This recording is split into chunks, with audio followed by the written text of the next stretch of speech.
Nephilim. Speaking on the subject of the Nephilim is like taking on the giants themselves. Distinctions need to be made, otherwise we can be deceived and led astray. There is so much confusion over the word Nephilim. The word only occurs twice in the Bible, in Genesis 6:4 and Numbers 13:33. And yet there are all kinds of teaching regarding the Nephilim. Just type the word Nephilim into Google, and you will get over 4 million hits with different teaching on it. No one really knows what it means. Those that teach the fallen angel theory claim that these Nephilim were either the fallen angels themselves or it was the offspring of the fallen angels with humans. There seems to be a lot of confusion on this issue. The King James Bible gives a translation as giants. Most modern Bible translations do not translate the Hebrew word Nephilim into English. Why is that? Leaving the word Nephilim untranslated creates a huge problem because it puts the burden of interpretation on the reader. And since the average reader of the Bible does not know Hebrew and has no idea who the Nephilim were, this solution creates other problems. The word Nephilim may be derived from the Hebrew word nephal, and then a lot of people like to bring that forth. Anyway, Strong's Concordance number H5307. It lists the meaning. It's a noun, giant, nephal, or anyway, I'm not going to pronounce all this. It's a verb, to fall, to lie, to be cast down, to fail, fall upon, attack, desert, fall away to, fall into the hand of, etc. It is used in the sense of falling upon others, as in Job 1:15, Jeremiah 46:16, falling down to the ground in the presence of one in authority and or pleading cause, as in Genesis 17:3, Leviticus 9:24, and in many other ways, none of which means falling out of heaven. Many will postulate the idea that to fall means they fell out of heaven. No, it does not mean that. They fell upon others. I know I tried to speak to someone about that and they said, well, what does that mean to fall upon others? It's what we would call a bully today. They fall upon others. They prey on others. The most consistent view of the giants and Nephilim would be the fallen earthbound men. If you want to use fallen, it's fallen earthbound men. Those who have fallen away from the faith and their reliance upon God.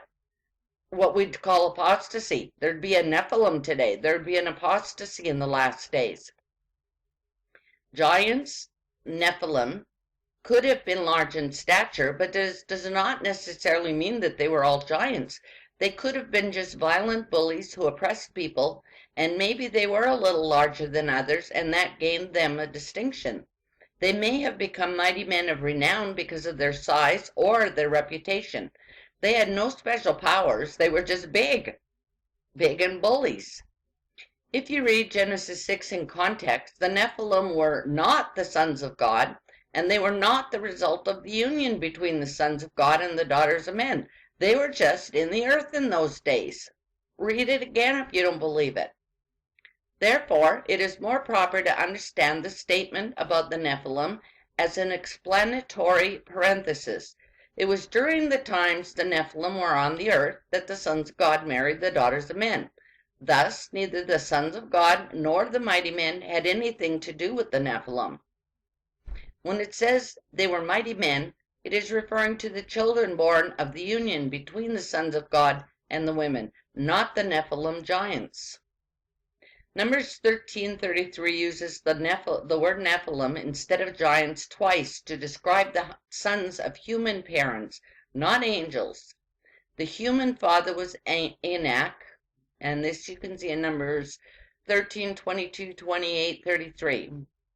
If giants or Nephilim denotes offsprings of human parents in Numbers 13:33, then why not in Genesis 6:4 or elsewhere?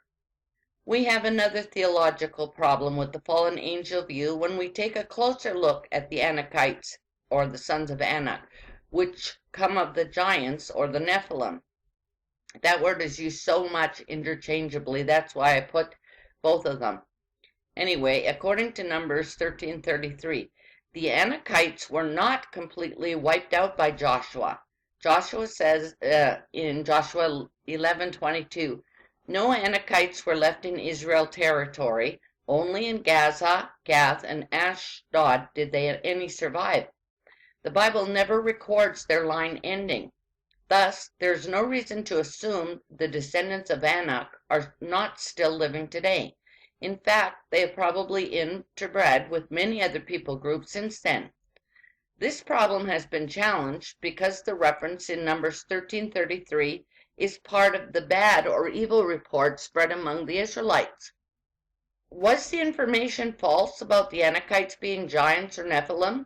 Could some of the information have been false and some true? And if so, how much? We get a clue when Caleb and Joshua answer the congregation who were grumbling about the bad report. To get a clear understanding, you'll have to read Numbers 13 verses 32 to 33 and 14 verses 6 to 9. This is when they went into the land and they came back and they gave a report to Moses about the giants in the land, etc. Anyway, the men said that the land devours its inhabitants, but Joshua and Caleb said that the land was exceedingly good, flowing with milk and honey.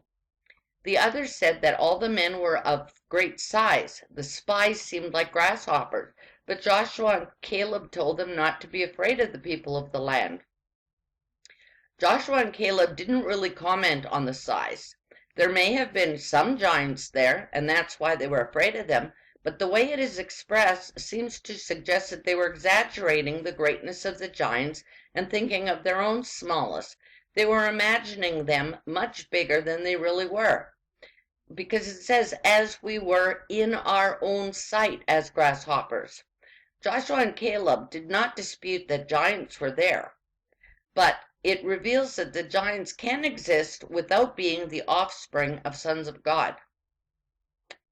If Nephilim were born after the flood or are still being born today, and there is something strange or different about them, then why was it not mentioned in the Bible, especially with the many demon-possessed and satanic entrances into men surrounding the time of Christ?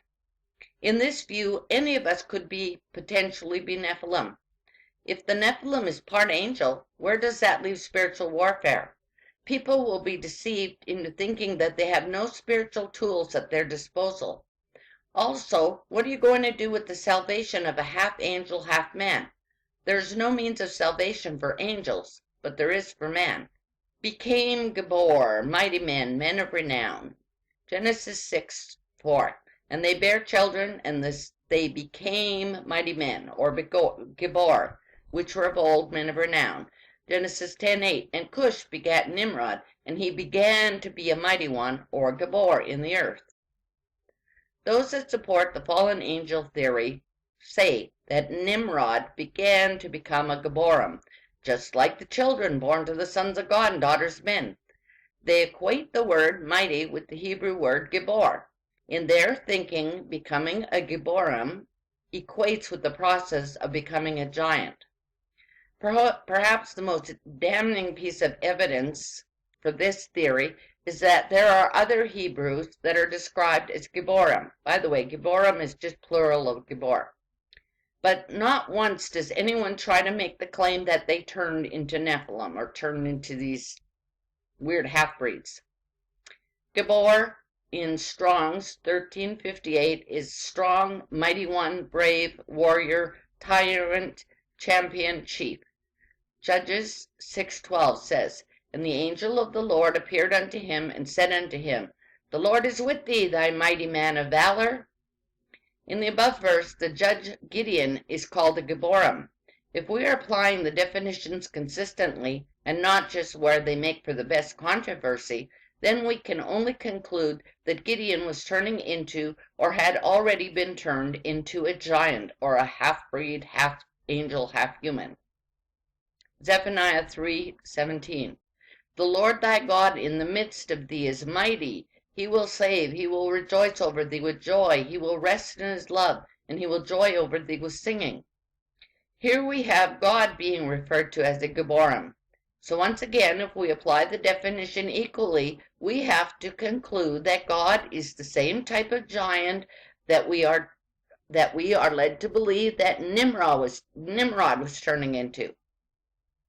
2 Samuel 23:8. These be the names of the mighty men whom David had, and then it goes on to list some of them. Here we see that David had Gibborim that were under his command. If we are to cast a blanket use over the word Gibborim, we are forced to assume that David was running around with giants or Nephilim as his personal guard in direct disobedience to God. As we continue to dig, we see that the theory falls apart in other places in scriptures as well. If we apply critical thinking, we have to ask ourselves why is Gibborim only interpreted as giant when certain teachers look at Nimrod or the children in Genesis 6, but not applied equally across the board? For someone that has not been born strong or into royalty or power or managed to achieve power, at some point they have to begin to be mighty. They have to begin to be strong, if they weren't born into royalty and they get married or something, they have to begin to go into marriage or begin to be powerful. That's where they began to be mighty men of old. We see the same indication with the children in Genesis 6:4. They were not born Gibborim in the context of the verse. They became Gibborim. They became mighty. They became powerful rulers. The most likely scenario is that the children and Nimrod simply became very powerful, well-respected, and feared because of their actions, not that they started to transform into a hybrid giant. Some will say that men of renown refers to giants, Nephilim, or the offspring of the fallen angel. The Hebrew word used for renown is used in the scripture many times. Being renowned is simply having fame or being well known. Some Israelites were referred to as men of renown. Here's a couple of examples. Numbers 16:2. And they rose up before Moses with certain of the children of Israel, 250 princes of the assembly, famous in the congregation, men of renown. In Ezekiel 23, points to men of renown who would come against Israel from many nations. Were these men giants, Nephilim, or the offspring of fallen angels? No, they were rebellious men. They were famous, well-known leaders among the people.